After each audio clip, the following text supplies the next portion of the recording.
ಒಂದು ದೊಡ್ಡ ನಿರ್ಲಕ್ಷ್ಯ ನೀರಿನಲ್ಲಿ ಹುಚ್ಚಾಟ ಆಡಿದ್ರೆ ಏನು ಆಗ್ಬೋದು ಅನ್ನೋದಕ್ಕೆ ಈ ದುರ್ಘಟನೆಯೇ ಸಾಕ್ಷಿ. ಮಂಡ್ಯ ಜಿಲ್ಲೆಯ ಮುತ್ತಂತಿ ಬಳಿಯ ಕಾವೇರಿ ನದಿಗೆ ಇಳಿದಿದ್ದ 4 ಮಹಿಳೆಯರು ಮತ್ತು ಅವರನ್ನು ರಕ್ಷಿಸಲು ಯತ್ನಿಸಿದ ಕಾರು ಚಾಲಕ ಸೇರಿದಂತೆ 5 ಜಲಸಮಾಧಿಯಾಗಿರೋ ಘಟನೆ ನಡೆದಿತ್ತು. ಸಾವಿಗೂ ಮುನ್ನ ಸಂತಸದಿಂದ ನೀರಿಗೆ ಇಳಿದಿದ್ದವರ ಕೊನೆಯ ವಿಡಿಯೋ ವೈರಲ್ ಆಗಿದೆ. ದೇವಸ್ಥಾನಕ್ಕೆ ತೆರಳಿದ್ದ 4 ಮಹಿಳೆಯರು ನೀರಿಗೆ ಇಳಿದಿದ್ರು. ಆರಂಭದಲ್ಲಿ ನೀರು ಮೊಣಕಾಲು ಮಟ್ಟಕ್ಕೆ ಮಾತ್ರ ಇತ್ತು. ನೀರಿನಲ್ಲಿ ಆಟವಾಡುವಾಗ ಅವರಲ್ಲಿ ಒಬ್ಬರು ಕಾಲು ಜಾರಿ ಬಿದ್ದಿದ್ದಾರೆ. ಅವರನ್ನು ರಕ್ಷಿಸಲು ಉಳಿದ 3 ಮಹಿಳೆಯರು ಮತ್ತು ನಂತರ ಕಾರು ಚಾಲಕ ಮಹೇಶ್ ಪ್ರಯತ್ನಿಸಿದ್ದು ಎಲ್ಲರೂ ನೀರಿನಲ್ಲಿ ಮುಳುಗಿ ಮೃತಪಟ್ಟಿದ್ದಾರೆ. ಆದ್ರೆ ಇವರು ನೀರಿನಲ್ಲಿ ಆಟ ಆಡ್ತಿರುವಾಗ ವಿಡಿಯೋ ಮಾಡ್ತಿದ್ದ ವ್ಯಕ್ತಿಯೊಬ್ಬ ಆಡಿದ ಮಾತು ದೊಡ್ಡ ಚರ್ಚೆಗೆ ಕಾರಣವಾಗಿದೆ. ಯಾವ ಬಾಯಲ್ಲಿ ಹ್ಯಾಪಿ ಜರ್ನಿ ಅಂದನೋ ಏನೋ, ವಿಧಿ ಕೂಡ ಅಲ್ಲೇ ಇತ್ತು ಅಂತ ಅನ್ಸುತ್ತೆ. ಆತ ಹೇಳಿದ ಕೆಲವೇ ನಿಮಿಷಗಳಲ್ಲಿ ಎಲ್ಲರೂ ಜಲಸಮಾಧಿಯಾಗಿದ್ದಾರೆ. ಕೆಲವೊಮ್ಮೆ ಹೇಳುವ ಪದಗಳು ದೊಡ್ಡ ಅನಾಹುತ ಆಗುತ್ತೆ ಅನ್ನೋದು ಇದೇ ಇರಬಹುದು. ಅವರ ದುರಾದೃಷ್ಟ ಒಬ್ಬರನ್ನು ಕಾಪಾಡಲು ಹೋಗಿ 5 ಸಾವನ್ನಪ್ಪಿದ್ದಾರೆ.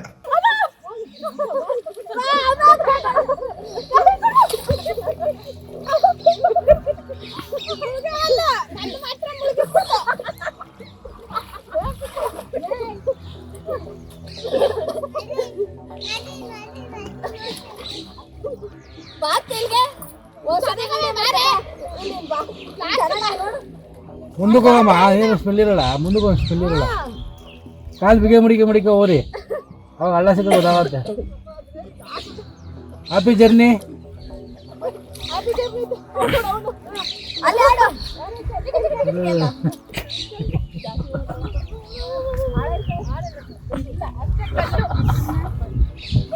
ಹಾಲ ಎಣ್ಣೆ ಹೊಡೆದ ಇಲ್ಲ, ಸ್ಮೆಲ್ ಬರ್ತದ. ಇಲ್ಲ ಗೇಸ್ ಸ್ಮೆಲ್ ಇರ್ಬೇಕು. ಈಗ ಚೆಕಿಂಗ್ ಇರ್ಬೇಕು.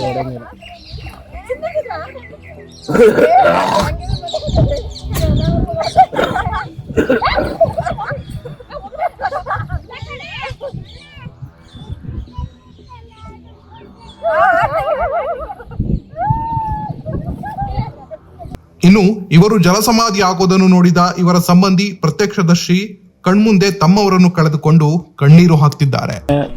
ಬೆಂಗಳೂರಿಂದ ಕಬ್ಬಾಳಗೆ ಹೋಗಿ ದೇವಸ್ಥಾನ ಮಾಡ್ಕೊಂಡು ಬೀಗ್ರ ಊಟ ಇತ್ತು. ಬೀಗ್ರ ಊಟ ಮುಗಿಸ್ಕೊಂಡು ಅಲ್ಲೇ ಕಬ್ಬಾಳಲ್ಲಿ ಅಲ್ಲಿ ಊಟ ಮಾಡಿಕೊಂಡು ಹಿಂಗೆ ಬೆಂಗಳೂರು ಕಡೆ ಬಂದ. ಅಲ್ಲಿಂದ ಮುತ್ತತ್ತಿ ಇತ್ತಲ್ಲ, ಅಲ್ಲಿ ಸ್ವಲ್ಪ ಪೂಜೆ ಮಾಡಿಸ್ಕೊಂಡು ಹಂಗೆ ಹೊಂಟಮ್ಮ ಅಂದ್ಬಿಟ್ಟು ಹೋದ.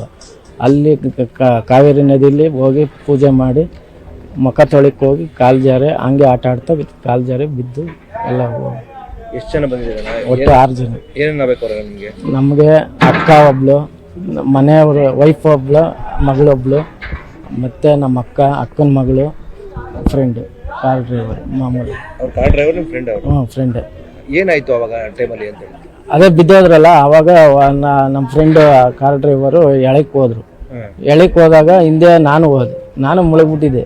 ಆಮೇಲೆ ಯಾರೋ ಬಂದು ಹೇಳಿದ್ರು, ನಾನು ಬದುಕೊಂಡು ಇದ್ದವರೆಲ್ಲನೂ ಎಳಕ್ಕೆ ಹಾಕ್ಬೋದು. ಫಸ್ಟ್ ಯಾರು ಮುಳುಗ್ತಾ ಇದ್ರು? ನಮ್ಮ ಅಕ್ಕ, ಚಿಕ್ಕಕ್ಕ.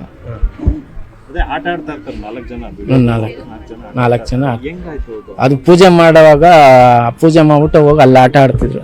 ಆವಾಗ ನಮ್ಮ ಅಕ್ಕ, ಚಿಕ್ಕಕ್ಕ ಜಾರ್ ಬಿದ್ದುಬಿಟ್ರು. ಅವ್ರು ಬಿದ್ದು ಅಂದ್ಬಿಟ್ಟು ನಮ್ಮ ವೈಫ್ ಎಳಕ್ ಹೋದ್ರು. ಇವರಿಬ್ರು ಎಳ್ಕೋಕ್ ಹೋದ್ರಲ್ಲ. ಆಮೇಲೆ ಇವ್ರಿಗೆ ಆಗಿಲ್ಲ.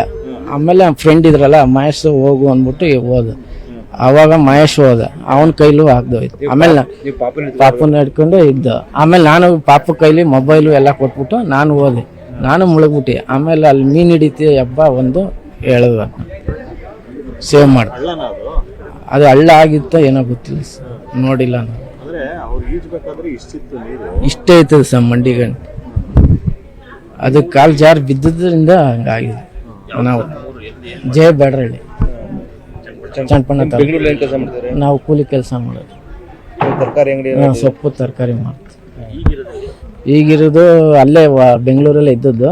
ಇಲ್ಲಿ ಫಂಕ್ಷನ್ ಇದೆ ಬ್ಯಾಡ್ರಳ್ಳಿ, ಸ್ವಂತ ಊರು. ಇಲ್ಲ ಬ್ಯಾಡ್ರಳ್ಳಿ, ಜಗ್ಗಾಪುರ ಬ್ಯಾಡ್ರಳ್ಳಿ. ಇಲ್ಲ ಕದ್ದೂರಲ್ಲಿ ಒಂದು, ಆಣಿಗೆರೆಯಲ್ಲಿ ಒಂದು, ಬ್ಯಾಡ್ರಳ್ಳಿ 2, ಬೆಂಗಳೂರು ಒಂದು, ಬೆಂಗಳೂರಲ್ಲಿ ಫ್ರೆಂಡ್ ಒಂದು, ಕದ್ಲೂರು ನಮ್ಮ ಅಕ್ಕನ ಮಗಳು ಆಣಿಗೆರೆ ಬಂದು, ನಮ್ಮ ವೈಫ್ ಮಗಳು ಜಯ ಬ್ಯಾಡ್ರಿ. ಶ್ವೇತಾ ಚೈತ್ರ ನನ್ನ ಮಗಳು, ಶ್ವೇತಾ ನಮ್ಮ ವೈಫ್. ಓದ್ತಾ ಇದ್ದೆ. ಓದ್ತಾ ಇದ್ಲು BCom 2nd year Vasavi college. ಎಷ್ಟು ಜನ ಮಕ್ಕಳು? ಇಬ್ರು ಹೆಣ್ಮಕ್ಳು. ದಯವಿಟ್ಟು ಸರ್ಕಾರಕ್ಕೊಂದು ಮನವಿ, DK ಸಾಹೇಬರು, ಯೋಗೇಶ್ವರ್ ಸಾಹೇಬರು ದೊಡ್ಡ ಮಟ್ಟದಲ್ಲಿ ಏನಾದರೂ ಅನುದಾನ ಮಾಡಿ ಆ ಮಕ್ಳಿಗೊಂದು ದಾರಿದೀಪ ಮಾಡಬೇಕು. ಅವ್ರ ಎಜುಕೇಷನ್ಗಾಗಲಿ, ಇನ್ನೊಂದಕ್ಕಾಗಲಿ, ಮತ್ತೊಂದಕ್ಕಾಗಲಿ ಅವ್ರಿಗೆ ದಾರಿದೀಪವಾಗಿ ಅವ್ರು ನಿಲ್ಲಬೇಕು. ಅದು ಅಪಾಯದ ಜಾಗ ಅನ್ನೋದು ಗೊತ್ತಿದ್ದು ತುಂಬ ಕೇರ್ಲೆಸ್ ಆಗಿ ಯಾರೋ ಒಬ್ಬ ಹೋಮ್ ಗಾರ್ಡೋ ಇನ್ನೊಬ್ಬ ಮತ್ತೊಬ್ಬ, ಇದು ತುಂಬ ಲಾರ್ದ ನಷ್ಟ. ಅಂಥದ್ರಲ್ಲಿ ದಯವಿಟ್ಟು ಏನಾದರೂ ಒಂದು ದೊಡ್ಡ ಮನ್ಸು ಮಾಡಿ ಆ ಮಕ್ಳಿಗೆ ಏನಾದ್ರು ಜೀವನಾಂಶನೋ ಏನೋ ಒಂದು ಮಾಡಿಕೊಟ್ಟು ಅವ್ರ ಎಜುಕೇಷನ್ಗೆ ಹೆಲ್ಪ್ ಆಗೋ ಥರ ನಡ್ಕೋಬೇಕು. ದಯವಿಟ್ಟು ಇದೊಂದು ಮಾಡಿಕೊಡಿ. ದಯವಿಟ್ಟು ಸರ್ಕಾರ ಇದ್ರ ಬಗ್ಗೆ ಹೆಚ್ಚಿನ ಗಮನ ವಹಿಸಿ ಇದಕ್ಕೇನಾದ್ರು ಒಂದು ಶಾಶ್ವತ ಪರಿಹಾರ ಅನ್ನೋ ರೀತಿಯಲ್ಲಿ ಏನಾದ್ರು ಒಂದು ದೊಡ್ಡ ಮಟ್ಟದಲ್ಲಿ ಮಾಡಿಕೊಡ್ಬೇಕು. ಯಾಕೆ ಸಿಬ್ಬಂದಿಗಳು ಇರಲಿಲ್ವಾ ಏನ ಸರ್? ಅಲ್ಲಿ ಅವರು ನೀರು ಹಿಡಿಯೋದು ಇಲ್ಲ ಸಿಬ್ಬಂದಿಗಳು ಯಾರೋ ಹೋಮ್ ಗಾರ್ಡ್ಗಳು ಎಲ್ಲೋ ಅಂತ ಇರ್ತಾರೆ. ಅವರು ಯಾರು ಅಷ್ಟು ಕ್ಲೀನಾಗಿ ಯಾರು ಕೆಲಸ ನಿರ್ವಹಿಸಲ್ಲ. ಈಗ ಸುಮ್ಮನೆ ಇವ್ರ ಮೇಲೆ ಜವಾಬ್ದಾರಿನ ಹೊತ್ತಾಕ್ತಾರೆ ಅಷ್ಟೇ, ನಾವು ಹೇಳ್ದೋ ಬಿಟ್ಟು ಅಂತ. ಇದು ಬೇಜವಾಬ್ದಾರಿ ಆಗಬಾರ್ದು. ದಯವಿಟ್ಟು ಇದು ಸಾವು ನೋವಿನ ಪ್ರಶ್ನೆ. ದಯವಿಟ್ಟು ದೊಡ್ಡ ಮಟ್ಟದಲ್ಲಿ ಇದಕ್ಕೇನಾದ್ರೂ ಒಂದು ಪರಿಹಾರ ಘೋಷಿಸಬೇಕು. ಆ ಮಕ್ಳಿಗೆ ಏನಾದ್ರು ಜೀವನಾಂಶ ರೂಪಿಸಿ ಅವರ ಎಜುಕೇಷನ್ಗೆ ತುಂಬ ದೊಡ್ಡ ಮಟ್ಟದಲ್ಲಿ ಹೆಲ್ಪ್ ಮಾಡಬೇಕು. ದಯವಿಟ್ಟು ಇದನ್ನ ಸರ್ಕಾರ ಇದು ಅನ್ನೋದನ್ನ ಬಿಟ್ಟು ದಯವಿಟ್ಟು ಇದನ್ನೊಂದು ಹೆಲ್ಪ್ ಮಾಡಿಕೊಡಿ. ಆ ಮಕ್ಳಿಗೊಂದು ದಾರಿದೀಪ ಮಾಡಿಕೊಡಿ. ಕಿರಣ್ ಅಂತ ಕೊಲಿಗು.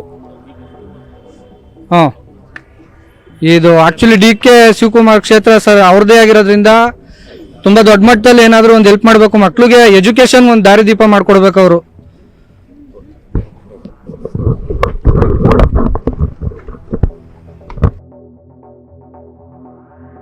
ಸರ್ಕಾರಕ್ಕೊಂದು ಮನವಿ, DK ಸಾಹೇಬರು, ಯೋಗೇಶ್ವರ್ ಸಾಹೇಬರು ದೊಡ್ಡ ಮಟ್ಟದಲ್ಲಿ ಏನಾದರೂ ಅನುದಾನ ಮಾಡಿ ಆ ಮಕ್ಳಿಗೊಂದು ದಾರಿದೀಪ ಮಾಡಬೇಕು.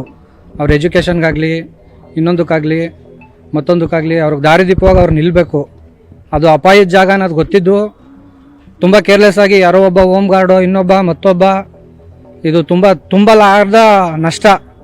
ಅಂಥದ್ರಲ್ಲಿ ದಯವಿಟ್ಟು ಏನಾದರೂ ಒಂದು ದೊಡ್ಡ ಮನ್ಸು ಮಾಡಿ ಆ ಮಕ್ಳಿಗೆ ಏನಾದ್ರು ಜೀವನಾಂಶನೋ ಏನೋ ಒಂದು ಮಾಡಿಕೊಟ್ಟು ಅವ್ರ ಎಜುಕೇಷನ್ಗೆ ಹೆಲ್ಪ್ ಆಗೋ ಥರ ನಡ್ಕೋಬೇಕು. ದಯವಿಟ್ಟು ಇದೊಂದು ಮಾಡಿಕೊಡಿ. ದಯವಿಟ್ಟು ಸರ್ಕಾರ ಇದ್ರ ಬಗ್ಗೆ ಹೆಚ್ಚಿನ ಗಮನ ವಹಿಸಿ ಇದಕ್ಕೇನಾದ್ರು ಒಂದು ಶಾಶ್ವತ ಪರಿಹಾರ ಅನ್ನೋ ರೀತಿಯಲ್ಲಿ ಏನಾದ್ರು ಒಂದು ದೊಡ್ಡ ಮಟ್ಟದಲ್ಲಿ ಮಾಡಿಕೊಡ್ಬೇಕು. ಯಾಕೆ